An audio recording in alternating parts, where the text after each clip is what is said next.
Greetings and welcome to the latest garage update, but before I actually go into the garage, I want to talk about something on the car that I've noticed recently that is a little bit of a problem. So if I switch view, we can see this. This is the carbon fiber wing extension from the good folks over at Mountain. You may have seen it in that initial shot there.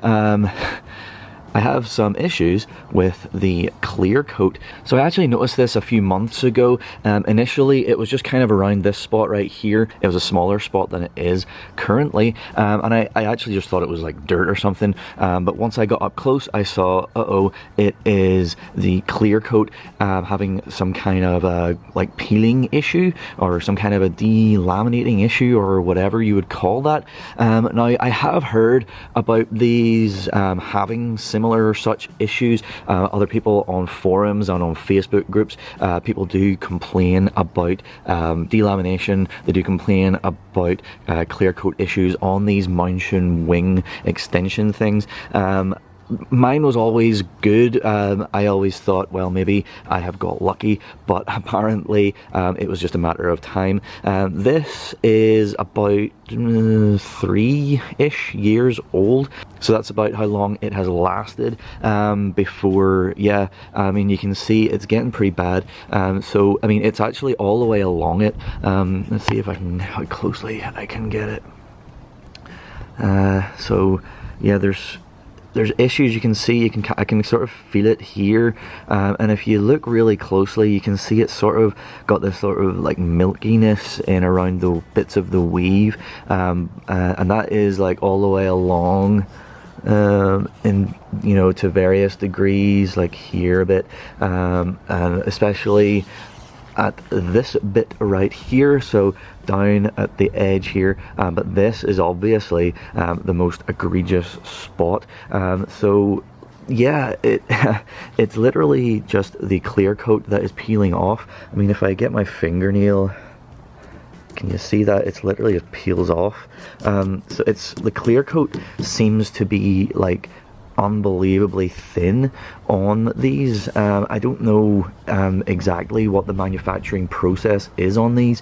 It was always an interesting way that they did this sort of satin looking clear coat, but yeah, clearly it's not very thick, not very durable. As soon as I installed this, I ceramic coated it properly, which I've maintained, you know, topped up over the years, so it's not an issue there. It is literally just a failure in this clear coat. It just flakes off, and it's just going to keep getting worse and worse, as it has been. I mean, like I said, it was initially just a little spot here, but that's sort of grown and grown as it continues just to spread and just get worse. And of course these other bits like right here are starting to become an issue. So I mean, if anything, it doesn't look very good, but I mean, you know, looking at it, you know, whenever the clear coat flakes off, like the underlying carbon actually looks okay. So what I think is that this could potentially be saved, but it's going to be a bit of a process. Essentially what needs to happen is I need to very carefully and meticulously go along this and peel off, kind of like that, the entire super duper thin satin clear coat that they've got on here without damaging the underlying carbon. Then I should be able to do a proper clear coat on it, and it should look really nice and still be functional, and yeah, can go back onto the car. Obviously it doesn't look very nice right now, so that's why I'm, you know, trying to get it sorted out, because it's either fix it or bin it. Of course, you know, in taking this off, it could snap or it could get damaged and it could go in the bin anyway. We don't really know, but yeah, it just basically needs sorting. So it's just so flaky and not very nice.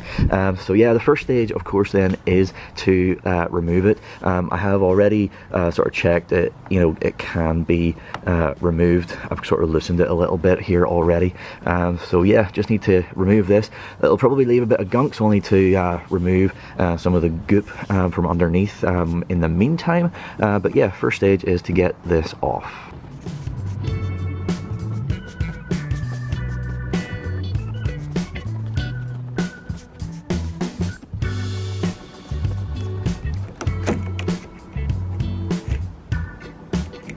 the original little manufacturing sticker is like stuck to the goop that's left in there. It says Adman Leku. Don't know if that is the company or the person who made it, maybe, I don't know. Mansion spoiler, made in 2019, I think that says. I think that this is like a, like it's got a big green sticker, so there's like a check or a quality check. But yeah, apparently, I mean, it was good while it lasted. It just wasn't necessarily built to last, it would seem. But anyway, yeah, as I thought, there's a fair amount of goop here that needs to be removed, so yeah, that's going to be fun. So yeah, it came off fairly okay. There is a bit of goop on the inside, which again shouldn't be too difficult to remove. The underside looks reasonable. It's mainly on this top side where we're having the issues. But yeah, gonna be fun chipping this off. I probably won't have any fingernails left. I'll perhaps try using like a plastic implement just to help with scraping it off. Obviously can't use metal because metal would just, like, you know, destroy the carbon. But yeah.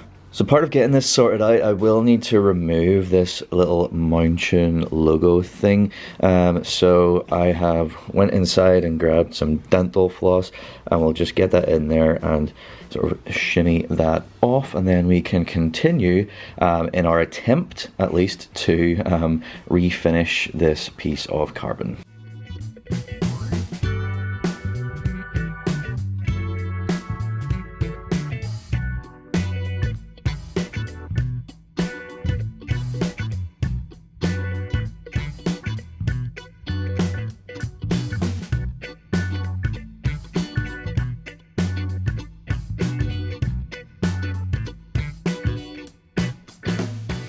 Yeah, so that worked pretty well. We have 0 damage to our little Mountain logo, and we have it off of here. So yeah, I mean, there's obviously some cleanup to do, but we're going to be, you know, stripping this down anyway.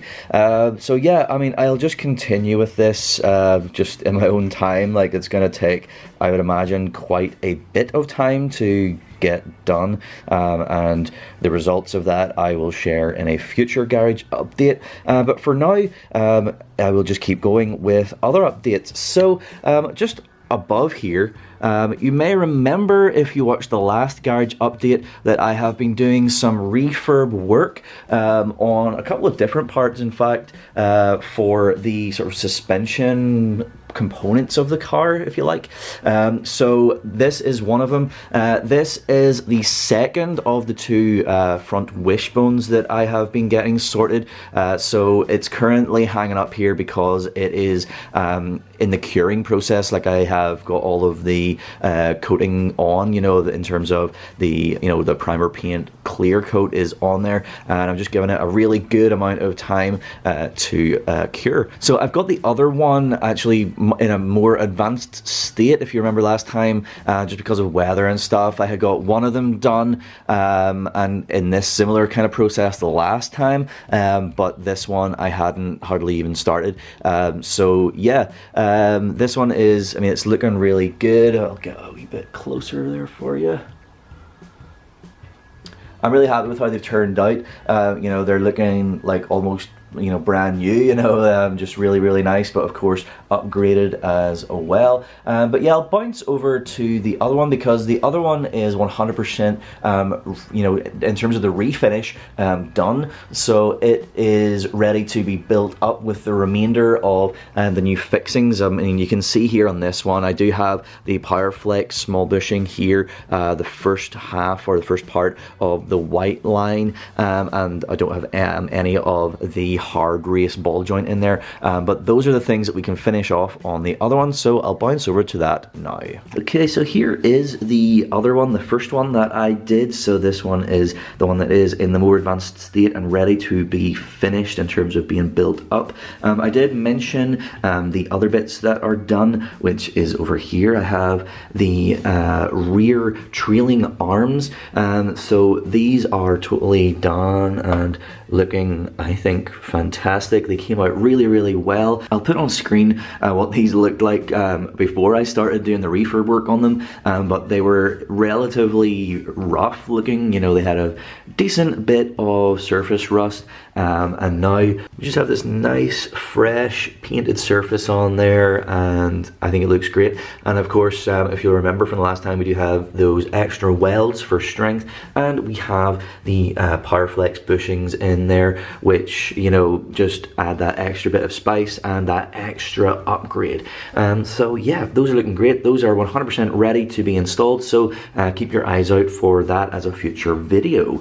But yeah, back to this. So the trailing arm, I've decided to like keep it as a sort of satin finish. I think the satin just looks really nice, and yeah, I've preemptively done the ceramic coating on here using the G-Technic Crystal Serum Light, of course prepping it beforehand using the G-Technic Panel Wipe. But yeah, so this is ready to be built up. You can see I've got the bits here ready. I've got the hard race ball joint. That's what we're going to do first. So what we need to do is we need to just insert this into the end, and then we've got our fixings, our hardware that come with the hard race ball joint, just nuts and bolts. So that's what will be securing that. Then I've got some blue thread locker, and I have two 14 mils. I've got a 14 mil socket and a 14 mil wrench here, because these are 14 mil, both the nuts and the bolts. So that's what we will need to tighten, one to hold, one to do the actual turning. So yeah, that's what we're going to get onto now. So as you look at this particular wishbone, this is the orientation as it would be pointing towards the front of the car, and this is also the top. So the top has the Fomoco stamp here. It's got these like cutouts. So this is the top, and this is it pointing forward. So this is for the driver's side, or the off side. More conveniently labeled is the hard race hardware, an R for the right hand side, because driver's side in this territory is on the right, and the other one of course then is stamped with an L, so it's easy to know which one is which. So obviously it has to point upwards, so it's going to insert in like this. Then we are going to use our hardware. We're going to go in from the top with our bolts, and then secure underneath with the nuts with a little bit of our blue thread locker.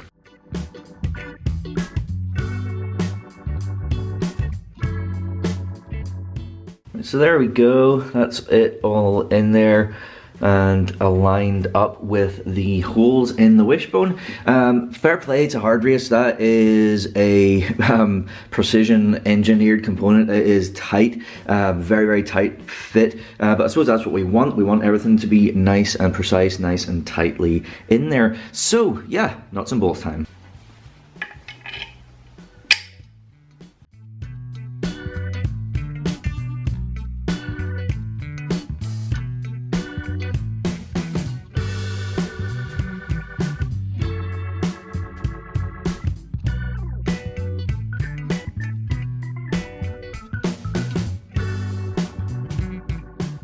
So there we are then, that was quick, easy, painless, and looks really nice. It's obviously nice and fresh and really sturdy. Those nuts and bolts felt super duper strong. Yeah, it looks really nice now that it is fully installed. Tightened them up just as tight as I was able to get them. I can pop a little cap off of the ball joint just to show you how that looks in all its glory.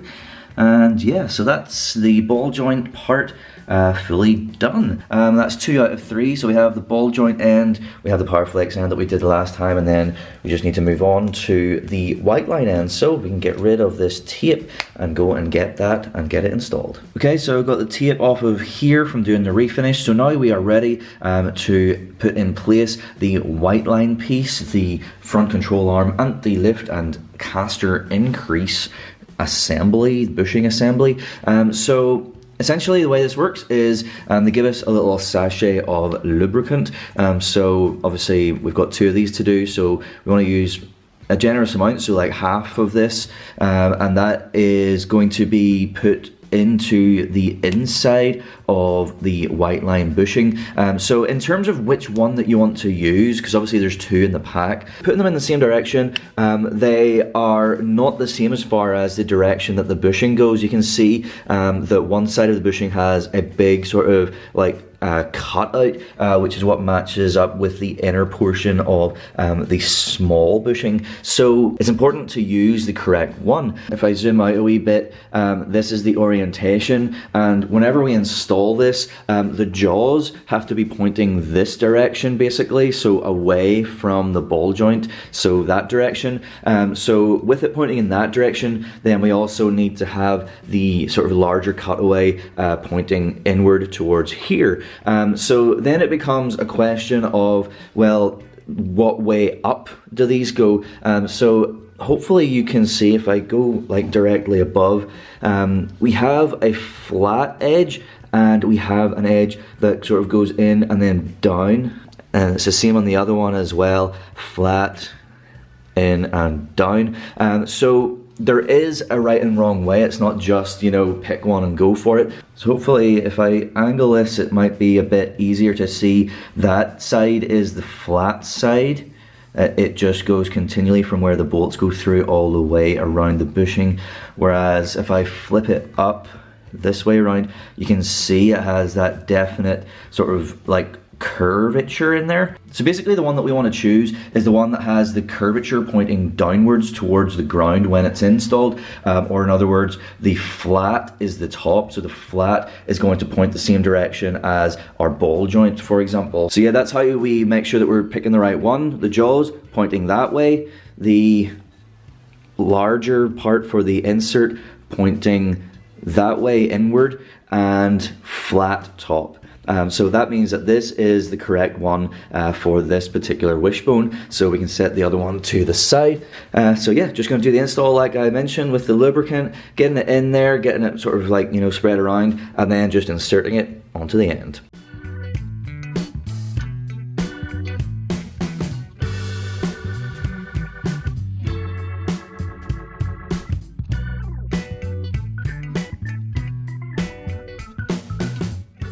And there we are. That was very quick, easy and painless.